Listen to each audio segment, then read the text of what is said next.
Greetings, viewers. Welcome to the inaugural edition of Pelican Pride, proudly presented by the University of the West Indies Alumni Association, Dominica Chapter. This initiative seeks to celebrate and highlight distinguished UWI alumni who have been stalwarts, trailblazers, and change makers in their respective fields.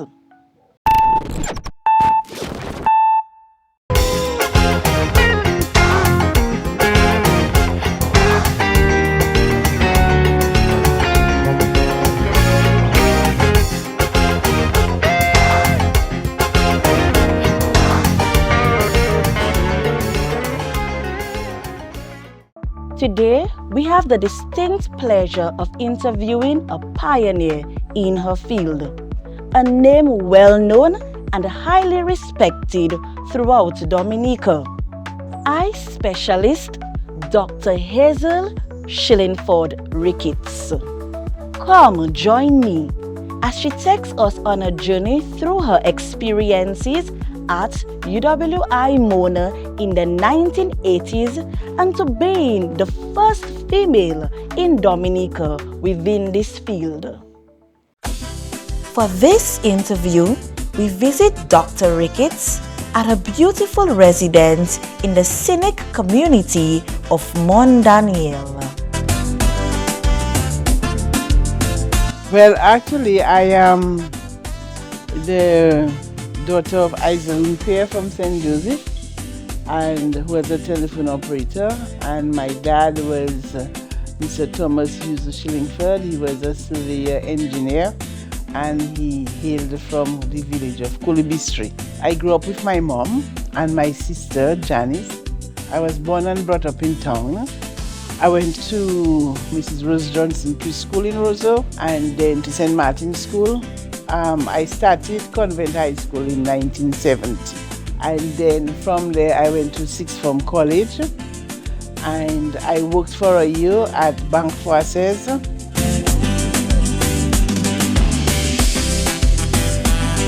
I think I got swayed into the medical field because my mom, she wanted to do nursing, but at the time they would not allow unwed mothers to be admitted to the nursing profession in Dominica.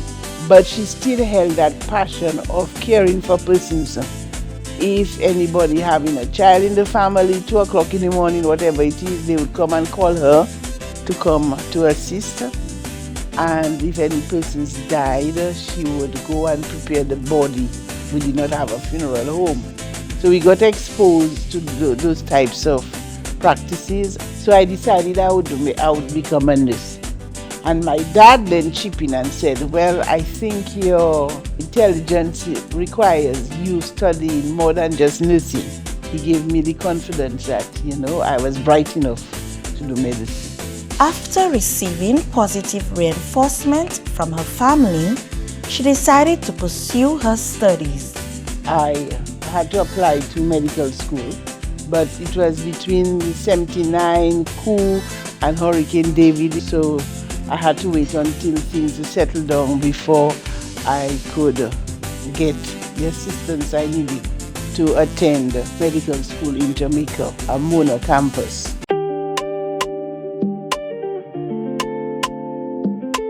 I stayed on Irving Hall, and it was fun because you met students from different islands, different cultures, and they really looked out for one another.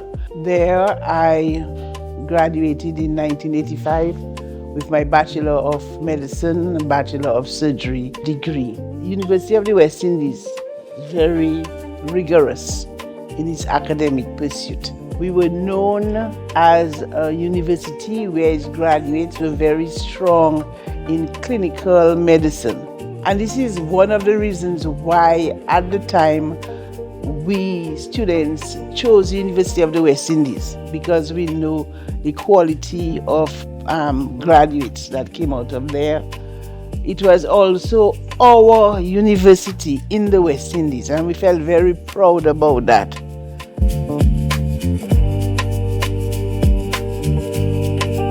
You know, UWI is responsible for a lot of couples meeting their spouses on campus.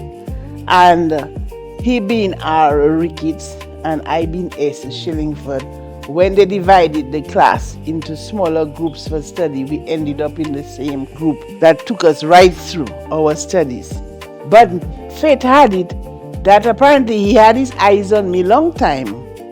This tall, slim girl from the islands with a peculiar accent. So when I challenged him, he just gave him the opportunity to start talking to me, and the rest was history. We became inseparable after that. We did everything together. We dated for 3 years, and then we got married, and we had our family. And so this is when we got married in Jamaica, July 14th, 1984. So this is Peter, Anthony, Jessica, and Mario.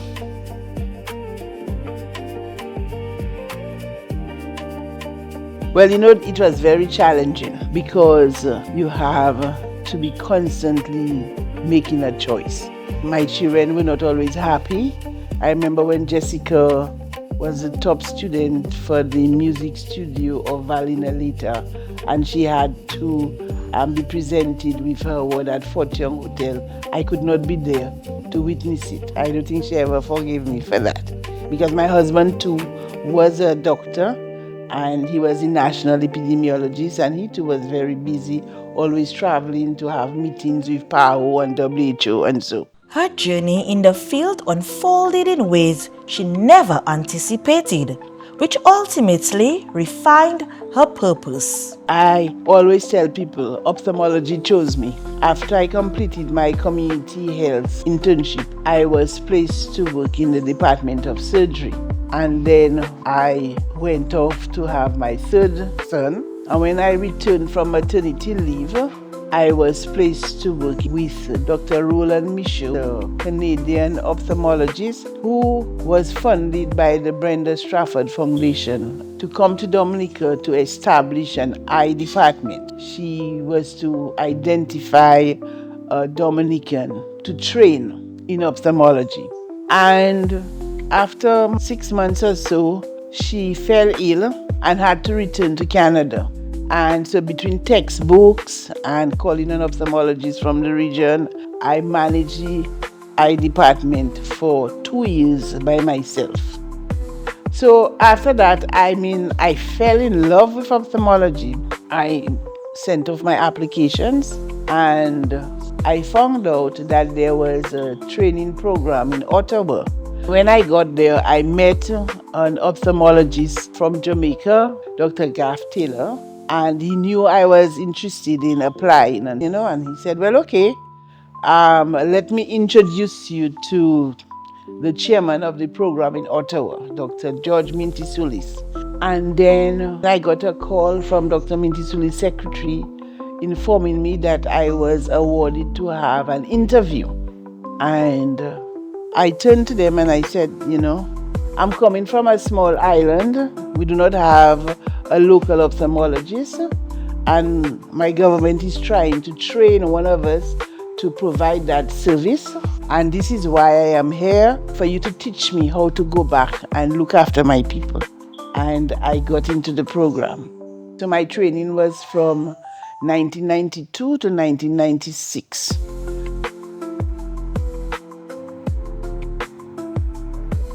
First of all, I was the only ophthalmologist in Dominica for 20 years.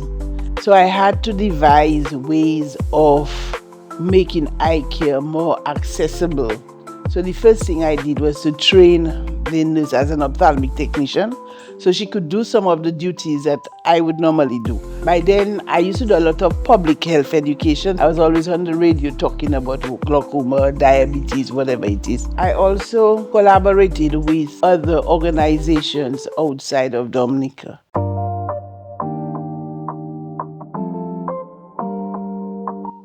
The other challenge was my husband. He had a brain tumor, and we had to nurse him here for 9 months before he passed. And so that was very challenging to just see him gradually, go down. And so it was hard. It was hard. Then my son, the first one, he was involved in a motorcycle accident in January of 2017, where he lost both his legs.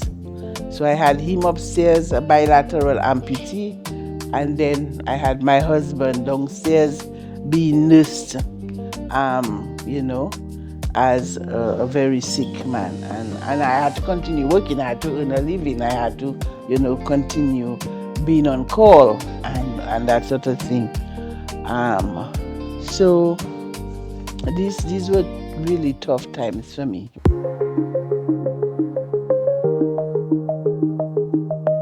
I established a screening program for diabetic retinopathy, where we would take photos at the back of the eye, and then we would look at the results and determine which of the diabetics had eye problems, so we could bring them in earlier.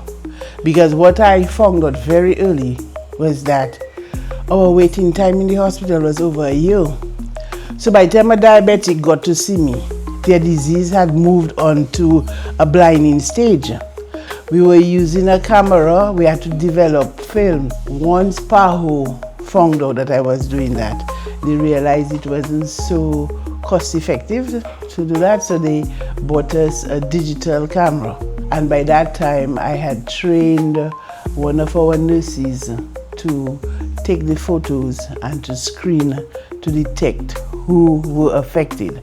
The other islands found that was a very good thing, and they wanted to have such a program. So the Caribbean Council for the Blind, when they found out that the Queen was funding programs to observe her Jubilee anniversary, they wanted to apply for funds to set up programs in other islands. And because we were the only ones doing it, we had to work with them to show them, the ups and downs and so. And the program was set up in St. Lucia, Belize, and Jamaica. And that is how I got to visit the Queen in Buckingham Palace. I have ensured that there are enough trained staff. So instead of having one ophthalmologist, in total there are 5 ophthalmologists in Dominica. There is a lot more that can be done to enhance the services, but we have come a long way. So having retired from the service, I feel very happy and proud that I left a service much better than what I got when I came in.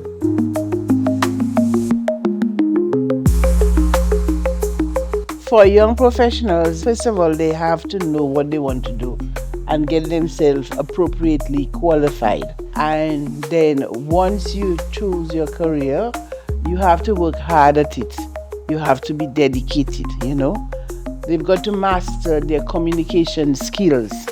And in Dominica, you may have to do patois to be able to communicate with the older ones where this is their main language source. You study well, that you can look after your patients optimally. And this concludes our first edition of Pelican Pride.